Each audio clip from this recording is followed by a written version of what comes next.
प्रेरितों के काम अध्याय 7 सफिनुस का भाषण। तब महायाजक ने कहा, क्या ये बातें सच है? सफिनुस ने कहा, हे भाइयों और पितरों सुनो, हमारा पिता अब्राहम हारान में बसने से पहले जब मेसोपोटामिया में था तो तेजो में परमेश्वर ने उसे दर्शन दिया और उससे कहा, तो अपने देश और अपने कुटुंब से निकलकर उस देश में जा जिसे मैं तुझे दिखाऊंगा। तब वह कसदियों के देश से निकलकर हारान में जा बसा।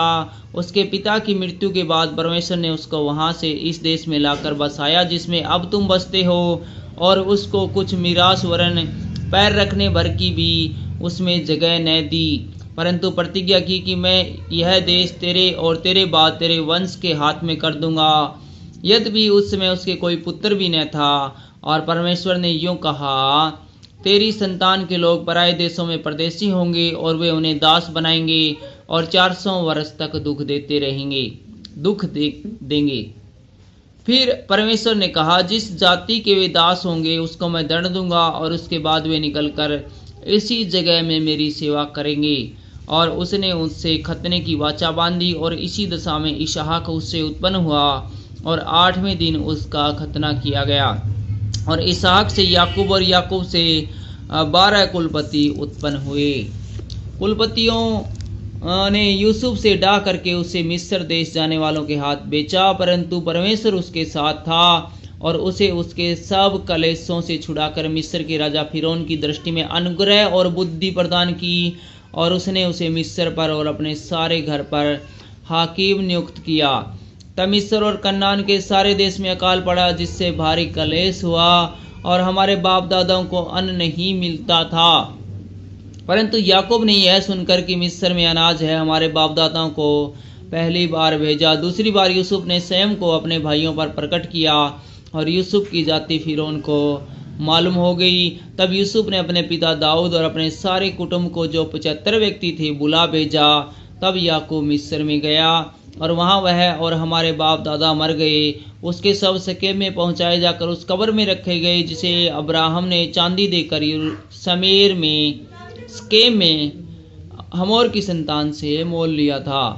परंतु जब उस प्रतिज्ञा के पूरे होने का समय निकट आया जो परमेश्वर ने अब्राहम से की थी, तो मिस्र में वे लोग बढ़ गए और बहुत हो गए। तब मिस्र में दूसरा राजा हुआ जो यूसुफ को नहीं जानता था। उसने हमारी जाति से चालाकी करके हमारे बाप दादाओं के साथ यहाँ तक बुरा व्यवहार किया कि उन्हें अपने बालकों को फेंक देना पड़ा कि वे जीवित न रहे। उस समय मूसा उत्पन्न हुआ। वह परमेश्वर की दृष्टि में बहुत ही सुंदर था। वह 3 महीने तक अपने पिता के घर में पाला गया। जब फेंक दिया गया तो फिरौन की बेटी ने उसे उठा लिया और अपना पुत्र करके पाला।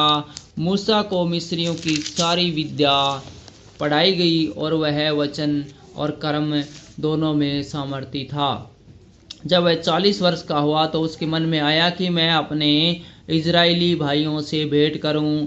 उसने एक व्यक्ति पर अन्याय होते देखकर उसे बचाया और मिस्री को मारकर सताए हुए का पलटा लिया। उसने सोचा कि उसके भाई समझेंगे कि परमेश्वर के हाथों से उनका उद्धार करेगा, परंतु उन्होंने न समझा। दूसरे दिन जब वे आपस में लड़ रहे थे तो वह आ निकला और यह कह के उन्हें मेल कराने के लिए समझाया, हे पुरुषों, तुम तो भाई भाई हो, एक दूसरे पर क्यों अन्याय करते हो? परंतु जो अपने पड़ोसी पर अन्याय कर रहा था उसने उसे यह कहकर हटा दिया, तुझे किसने हम पर हाकिम और न्यायी ठहराया है? क्या जिस रीति से तूने कल मिस्री को मार डाला, मुझे भी मार डालना चाहता है? यह बात सुनकर मूसा भागा और मिधान देश में परदेशी होकर रहने लगा और वहाँ उसके 2 पुत्र उत्पन्न हुए। जब पूरे 40 वर्ष बीत गए तो एक स्वर्गदूत ने सीनै पहाड़ के जंगल में उसे जलती हुई झाड़ी की ज्वाला में दर्शन दिया। मूसा को यह दर्शन देखकर आश्चर्य हुआ और जब देखने के लिए वह पास गया तो प्रभु का यह शब्द हुआ, मैं तेरे बाप दादों अब्राहम, इसहाक और याकूब का परमेश्वर हूँ। तब तो मूसा कांप उठा, यहाँ तक कि उसे देखने का हियाब न रहा। तब प्रभु ने उससे कहा, अपने पाँव से जूती उतार ले, क्योंकि जिस जगह पर तू खड़ा है वह पवित्र भूमि है। मैंने सचमुच अपने लोगों की जो मिस्र में दुर्दशा को देखा है और उनकी आह और उनका रोना सुना है, इसलिए उन्हें छुड़ाने के लिए उतरा हूँ। अब आ, मैं तुझे मिस्र भेजूंगा। जिस मूसा को उन्होंने यह कहकर नकारा, तुझे किसने हम पर हाकिम और न्यायी ठहराया, उसी को परमेश्वर ने हाकिम और छुड़ाने वाला ठहराकर उस स्वर्गदूत के द्वारा जिसने उसे झाड़ी में दर्शन दिया था भेजा। यही व्यक्ति मिस्र और लाल समुद्र और जंगल में 40 वर्ष तक अद्भुत काम और चिन्ह दिखा कर उन्हें निकाल लाया। यह वही मूसा है जिसने इजरायलियों से कहा, परमेश्वर तुम्हारे भाइयों में से तुम्हारे लिए मुझसे एक भविष्यवक्ता उठाएगा। यह वही है जिसने जंगल में कलीसिया के बीच उस स्वर्गदूत के साथ सीने पहाड़ पर जिससे बातें की और हमारे बाप दादाओं के साथ था, उसी को जीवित वचन मिले कि हम तक पहुँचाए। परंतु हमारे बाप दादा ने उसकी मानना न चाहा, वरन उसे हटाकर अपने मन मिस्र की ओर फेरे। और हारून ने कहा, हमारे लिए एक ऐसे देवता बना जो हमारे आगे आगे चले, क्योंकि यह मूसा जो हमें मिस्र देश से निकाल लाया, हम नहीं जानते उसे क्या हुआ। उन दिनों में उन्होंने एक बछड़ा बनाकर उसकी मूरत के आगे बलि चढ़ाई और अपने हाथों के कामों में मगन होने लगे। अतः परमेश्वर ने मुंह मोड़कर उन्हें छोड़ दिया कि आकाशगण को पूजे, जैसा भविष्यवक्ताओं की पुस्तक में लिखा है। हे इजराइल के घराने, क्या तुम जंगल में 40 वर्ष तक पशु बलि और अन्न बलि मुझको ही चढ़ाते रहे? तुम मेलेक के तंबू और रिफान देवता के तारों को लिए फिरते थे, अर्थात उन मूर्तियों को जिन्हें तुमने दंडवत करने के लिए बनाया था। अतः मैं तुम्हें बेबीलोन के परे ले जाकर बसाऊंगा। साक्षी का तंबू जंगल में हमारे बाप दादाओं के बीच में था, जैसा उसने ठहराया, जिसने मूसा से कहा, जो आकर तूने देखा है उसके अनुसार इसे बना। उसी तंबू को हमारे बाप दादा पूर्व काल से पाकर यहोशू के साथ यहाँ ले आए, जिस समय कि उन्होंने उन अन्य जातियों पर अधिकार पाया जिन्हें परमेश्वर ने हमारे बाप दादाओं के सामने से निकाल दिया। और वह तंबू दाऊद के समय तक रहा। उस पर परमेश्वर ने अनुग्रह किया, अतः उसने विनती की कि वह याकूब के परमेश्वर के लिए निवास स्थान बनाए। परंतु सुलेमान ने उसके लिए घर बनाया, परंतु परम प्रधान हाथ के बनाए हुए घरों में नहीं रहता, जैसा कि भविष्यवक्ता ने कहा। प्रभु कहता है, स्वर्ग मेरा सिंहासन और पृथ्वी मेरे पांव के तले की पीढ़ी है। मेरे लिए तुम किस प्रकार का घर बनाओगे और मेरे विश्राम स्थान का कौन सा स्थान होगा? क्या ये सब वस्तुएं मेरे हाथ की बनाई हुई नहीं?